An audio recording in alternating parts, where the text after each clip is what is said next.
हमारे ब्रज में कहें लाला तू भगवान है। ठाकुर जी बोले काई को मधुमंगल तू ये काई को पूछ रहा हो? बोले ना ना हमने ऐसी सुनी है कि जब गर्गाचार्य जी आए ना तो वो कह के गए कि यशोदा मैया तुम्हारो लाला नारायण समान गुण ही है, और तेरी हरकतन ते वो ऐसा लगे कि तू कहीं भगवान तो ना है।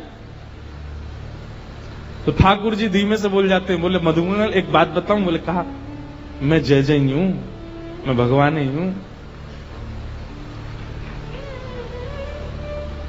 तू सांची भगवान है? बोले हाँ। लाला मैं सबन ने बता दूं कि तू भगवान है? ठाकुर जी बोले हाँ बताया। मधुमंगल गयो, सबरे सखान में हल्ला मचाया। बोले तुम्हें एक बात बताऊं? बोले कहा हमारो जो लाला है ना, बोले हाँ जो भगवान है।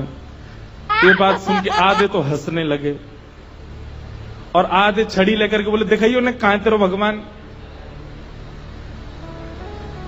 ठाकुर जी निकल के आए कुंज से, आज बड़ी अदा से निकल के आए। ए मधुमंगल सीताम प्रणाम करो, हम भगवान हैं। नहीं मानते, नहीं स्वीकार करते। एक दिन ऐसी लीला भागवत में आती है कि एक बार जागरण हुआ, ब्रज में जागरण कराया नंद बाबा ने।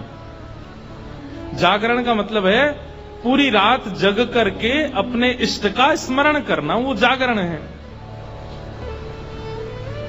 रात भर जागरण चला।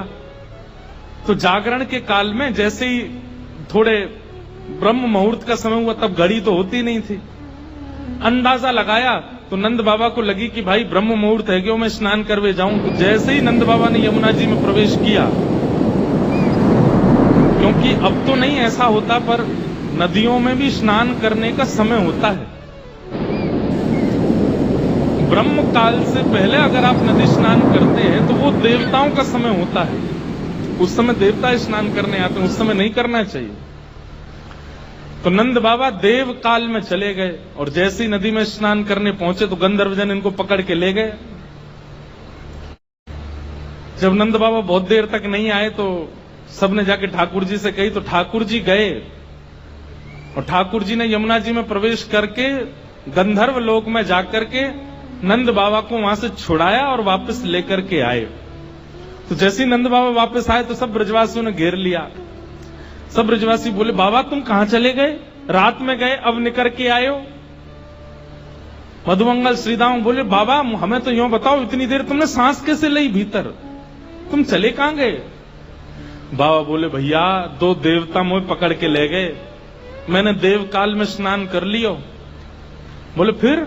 बोले कछु ना, बड़े बड़े महल बने, बड़े बड़े लंबे चौड़े देवता ऐसे सुंदर कि देखते रह जाओ। मैंने इंद्र को दर्शन किया, मैंने सबरे देवता देखे वहां पे। और फिर बाबा फिर कहा भयो? बोले इतने में ही लाला आयो, और जैसे ही लाला आयो, लाला के आते सब या को प्रणाम करने लगे, सब या के चरणन में नतमस्तक है गए, सब या की बलैया लेने लगे, गंधर्वजन या की आरती करने लगे। और सब ब्रजवासी टेढ़े टेढ़े देख रहे हैं, लाला है या पूज रहे हम बे, या की पूजा कर रहे हो इंद्र हम बे। ठाकुर जी इतरा रहे सामने खड़े खड़े, बोले तुम्हें ही नहीं पूजा मोह, सबरे पूजे तीनों लोक में।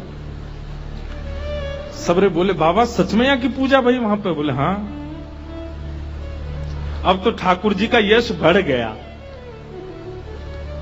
अब तो महाराज निमंत्रण आने लगे घर घर से, लाला हमारे घर भोजन करवे आ जाइयो, हमारे घर सोवे आ जाइयो, हमारे घर शरबत पीवे आ जाइयो, छाछ पीवे। अब ठाकुर जी तो मधुमंगल सीधामा से कह रहे हैं, आज की भाषा में कहें तो अपॉइंटमेंट लेते जाओ कहां कहां जाना है। ठाकुर जी का यश हो गया इतना वृंदावन में कि भैया या तो देवता भी जाने।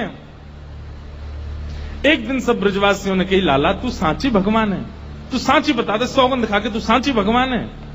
ठाकुर जी बोले अगर मैंने बता दिया कि मैं भगवान हूं तो आप क्या करोगे? पूजोगे मुझे? लाला पूजेंगे तो ना भाई, तो तू भूल जा, लेकिन हमारी एक इच्छा है। बोले का एक बार वैकुंठ देखना चाहे, वैकुंठ है कैसो? लाला तू अगर सांची भगवान है तो एक बार वैकुंठ दिखाला हमें।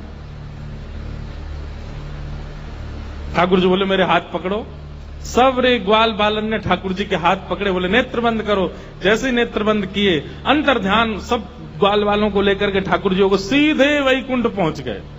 हाँ भाई सबरे नेत्र खोलो। जैसे ही नेत्र खोले तो विशाल स्वर्ण का किवाड़ लगी है और जय विजय राजा, जय विजय द्वारपाल खड़े हैं। ठाकुर जी के जाते सब जय जयकार करने लगे, द्वार खुल गए, पुष्प वर्षा हो रही है, सब देवी देवता दौड़े दौड़े आ रहे हैं। कोई कमल लेकर के आ रहे हैं, कोई माला लेकर के आ रहे हैं, कोई अक्षत लेकर के आ रहे हैं। मधुमंगल श्री दामा सबरे बोले लाला ने परिचय तो करा दे। ठाकुर जी बोले देख वो सामने खड़ो तुम्हारो इंद्र, जाए तुम इतने सालन से पूज रहे, वो खड़ो इंद्र। बोले लाला ये इंद्र है? बोले हाँ, या के हाथी पे हमें बैठा दे एक बार। ठाकुर जी बोले इंद्र इधर आओ, अपने हाथी को लेके आओ। हाथी आ गया, ऐरावत हाथी, सबरे ग्वाल बाल चढ़ गए उसके ऊपर। ठाकुर जी लेकर के पूरे वैकुंठ में घुमा लाए, नीचे उतर आया। बोले लाला बहुत जोर को हाथी है, या ले चल वृंदावन, अपने पास ही धरेंगे, वहीं घूमे करेंगे। यहाँ पे ऐरावत हाथी की बहुत सारी सूंड हैं और अद्भुत उसका स्वरूप है, श्वेत रंग का वो है। ब्रजवासी बोले लाला हमने सुनी है ब्रह्मा के 4 मुंह हैं, एक बार दिखा दे। ठाकुर जी ने ब्रह्मा जी को बुलाया, ब्रह्मा जी आ गए। ब्रह्मा जी जैसे ही आए, श्रीदामा जाके स्पर्श करके उनके मुख देख रहे हैं, सच्ची के कि नकली है? लाला ये तो सांची है। सब जगह ठाकुर जी ने घुमाया, जिस देवी देवता से मिलना चाहते थे सबको प्रकट कर दिया। सब जगह घूमे ठाकुर जी को लेके, नदियों में, तालाबों में, पशु पक्षी सब देखा, वैकुंठ का एक एक कोना ठाकुर जी के साथ देखा। सब जगह घूम करके ब्रजवासी थक गए, थक करके बोले लाला अब चल वृंदावन चल, अब ले चल हमें। ठाकुर जी बोले भैया सुनो, तुम सबके लिए कक्ष खुलवा दिए हैं और वैकुंठ का नियम है, मैं बताना भूल गया था कि यहां एक बार आने के बाद फिर यहां से जाता नहीं है कोई भी। अब तुम सब यहीं वैकुंठ में रहो, क्या बुराई है? ये उर्वशी गंधर्व सब लोग तुम्हारी सेवा में रहेंगे, देवी देवता। अरे तू जब कहेगा इंद्र आ जाएगा, ब्रह्मा आ जाएगा, सब तुम्हारी सेवा में रहेंगे, यहीं बैठे रहो। अब ये सुनते ही ब्रजवासी तो रोने लगे, ठाकुर जी के चरणन में गिर गए। बोले लाला तू हमारे प्राण मांग ले, तू जो कहेगो हम तो दे देंगे। तू कहेगो आज के बाद हम तो जय जय मान के रोज तेरी आरती पूजा करे करेंगे, लेकिन हमें वापस वृंदावन ले चल, हम वैकुंठ में ना रह सके, हमें तो वृंदावन ही प्रिय है लाला। ठाकुर जी के नेत्र सजल हो गए। सब देवी देवताओं को दिखाते हुए ठाकुर जी बोले तुम लोगों को आश्चर्य होता है कि भगवान इन ब्रजवासियों से इतना प्रेम क्यों करते हैं। देखो दीयमान न ग्रहणंती, ये भक्ति की वो स्थिति है कि मैं वैकुंठ देने को बैठा हूं लेकिन इनको नहीं चाहिए। क्यों? वृंदावन प्रिय है, यमुना जी प्रिय हैं, गोवर्धन प्रिय है। इतना प्रेम वृंदावन से ब्रजवासी करते हैं।